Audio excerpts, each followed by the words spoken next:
ദേ ഈ കാണുന്നതാണ് വാക്കോടൻ മല. ഇത് അകത്തോട്ട് കയറുമ്പോഴുള്ള അടിപൊളി ഒരു കാഴ്ചയാണ്. അപ്പോൾ ഇന്ന് നമ്മൾ കാഞ്ഞിരപ്പുഴ ഡാമിലോട്ട് വന്നിരിക്കുകയാണ്. അവിടുത്തെ കാഴ്ചകളാണ് ഈ കാണുന്നത്. ഡാമിലോട്ട് കയറാനായിട്ട് 30 രൂപയാണ് ടിക്കറ്റ് വന്നത് ഒരാൾക്ക്. അങ്ങനെ ഡാമിലോട്ട് കയറിയും തൊട്ട് ലെഫ്റ്റായിട്ട് ഒരു ആനേനെ വാർത്ത് വെച്ചിട്ടുണ്ട്. ഇത് നമ്മുടെ കോങ്ങാട് കുട്ടിശങ്കരനാണ്. പക്ഷേ ഇപ്പോൾ ചെരിഞ്ഞു പോയി. നല്ല അടിപൊളിയായിട്ട് പെർഫെക്റ്റായി വാർത്ത് വെച്ചിട്ടുണ്ട്. ഈ ആനയുടെ ശില്പവും ബാക്കിലെ വ്യൂവും എല്ലാം കൂടെ അടിപൊളിയായിട്ടുണ്ട് കാണാൻ. മെയിനായിട്ടുള്ള അട്രാക്റ്റ് ആ ബാക്കിലുള്ള ആ വാഴക്കുടം മലയാണ്. അതിൻ്റെ അടുത്തായിട്ട് തന്നെ ഇരിക്കാനുള്ള ഒരു ചെറിയൊരു സെറ്റപ്പ് ഉണ്ട്. ഇവിടെ എവിടെ നിന്ന് നോക്കിയാലും നല്ല വ്യൂ ആണ് ആ മലയിലോട്ട്. പിന്നെ തൊട്ട് ലെഫ്റ്റ് തന്നെയാണ് നമുക്ക് ഡാമിലോട്ട് കയറാനുള്ള വഴി. എൻ്റെ വീട്ടിൽ നിന്ന് കുറച്ച് ദൂരമുള്ളൂ, ഏകദേശം ഒരു 15-20 കിലോമീറ്റർ ഉള്ളൂ ഈ ഡാമിലോട്ട് കയറാൻ തൊട്ട് ലെഫ്റ്റായിട്ടൊരു കവാടമുണ്ട്. അതിലൂടെ നമ്മൾ കയറിയാൽ നേരെ ഡാമിലോട്ട് എത്തും. വലിയ ഡാമൊന്നുമല്ല, കുറച്ച് സ്റ്റെപ്പുകളേ ഉള്ളൂ. പക്ഷേ നല്ല ഭംഗിയുള്ള ഒരു ഡാം തന്നെയാണത്.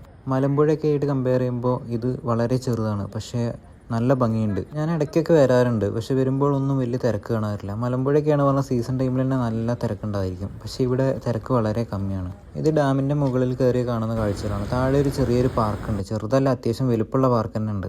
ഞാൻ പോയപ്പോൾ ഷട്ടറെല്ലാം തുറന്നിട്ടുണ്ടായിരുന്നു, അതുകൊണ്ട് നല്ല വ്യൂ ആയിരുന്നു. ഏകദേശം 3 ഷട്ടർ ഉണ്ടായിരുന്നു, അത് 3ഉം തുറന്നിട്ടുണ്ടായിരുന്നു. ആ ഡാമിൻ്റെ മുകളിൽ നിന്ന് കാണുന്ന കാഴ്ചകളാണ് ഈ കാണുന്നത്. താഴെയുള്ള ആ പാർക്കെല്ലാം നമുക്ക് നേരെ കാണാൻ പറ്റും.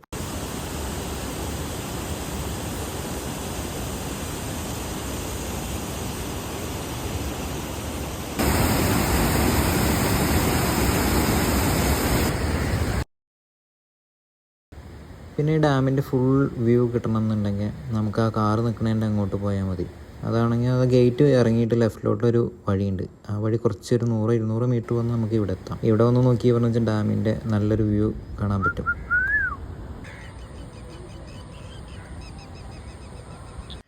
അങ്ങനെ നോക്കുമ്പോൾ ഡാമിൽ ഒരാളിങ്ങനെ ഒരു വഞ്ചിയിൽ വന്നിട്ട് മീൻ പിടിച്ചുകൊണ്ടിരിക്കുന്നുണ്ട്.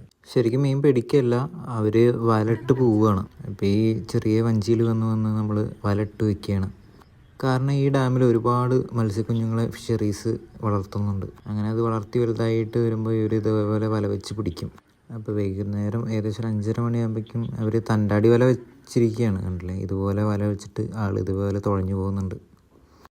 കാണാൻ നല്ല ഭംഗിയുള്ള കാഴ്ചയാണ്. ശരിക്കും ഒരു ദിവസം നന്നായിട്ട് എൻജോയ് ചെയ്യാൻ പറ്റും. ഫാമിലി ആയിട്ടും കുട്ടികളായിട്ടൊക്കെ വരാൻ അടിപൊളി സ്ഥലമാണ്. കപ്പിൾസായിട്ടും നല്ല ഫ്രീ ആയിട്ട് നമുക്ക് ഇരിക്കാൻ പറ്റും. ഇതാണ് ഡാമിന് പുറത്തോടുള്ള വഴിയിലൂടെ വന്നുള്ള കാഴ്ച.